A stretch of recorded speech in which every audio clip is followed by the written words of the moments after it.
Hey folks, welcome to another episode of Leadership Lessons from Ted Lasso. We are on season 1, episode 9, and this episode is called All Apologies, so you can probably guess where it's going.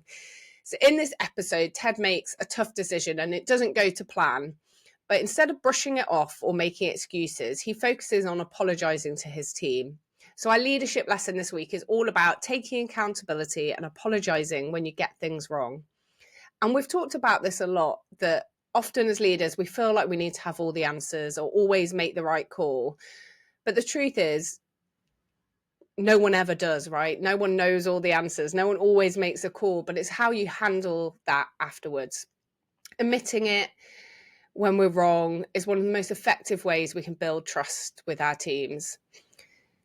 And I think it's so important because it shows humility. And when we own our mistakes, we're signaling to our team that it's okay to make errors. And more importantly, that we value honesty over pride. And we're not going to let our pride get in the way of taking accountability.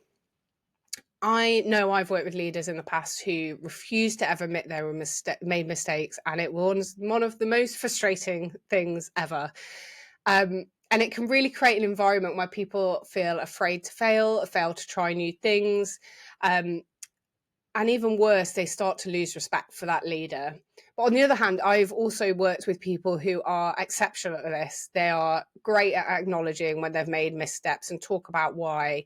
And it really helps build respect and strengthen connections with the team. But in this episode, Ted shows us exactly how to take accountability well. And it's not just about apologising. He also makes it really clear that he understands the impact of his decision and he's focusing on the steps he needs to take to make things right. And for me, that's real accountability in action. So how can we bring more accountability into our leadership? I think there's probably 4 steps here for me this week. So number 1 is acknowledge the mistake clearly. So be really upfront and specific about what went wrong. Avoid really vague statements about what happened and show you understand the issue. Number 2 is taking ownership. This is really we do not point fingers. We are not blaming. We're not offering excuses. We own the decision or the action or the part we played. And it's a real sign of strength to be able to do that. Number 3 is addressing the impact. So as we touched on, showing empathy, acknowledging how the mistake has impacted others.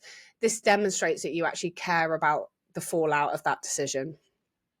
And number 4 is committing to improvement. So share what you're going to do differently in the future to prevent similar things or how we're going to move forward from this. And it turns that apology from just something that went wrong into a learning moment. So I'm sure lots of people listening to this will have used retrospectives with their team. It's something that I think is really powerful.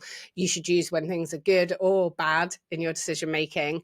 But it really shows that we're invested in learning from the good and the bad, and we're willing to take that forward in how we're working together as a team.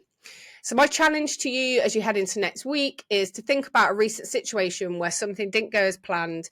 Did you take accountability for your part in it? And reflect on how you'd approach it differently now. And if there's someone that you owe an apology to, take that deep breath and reach out to them. Let us know how you get on, as always. And remember, accountability is one of the most powerful tools in a leader's toolkit. And when we're willing to say, I was wrong, we're creating a culture where people feel safe to take risks, learn and grow. And at the end of the day, that's what leadership's all about.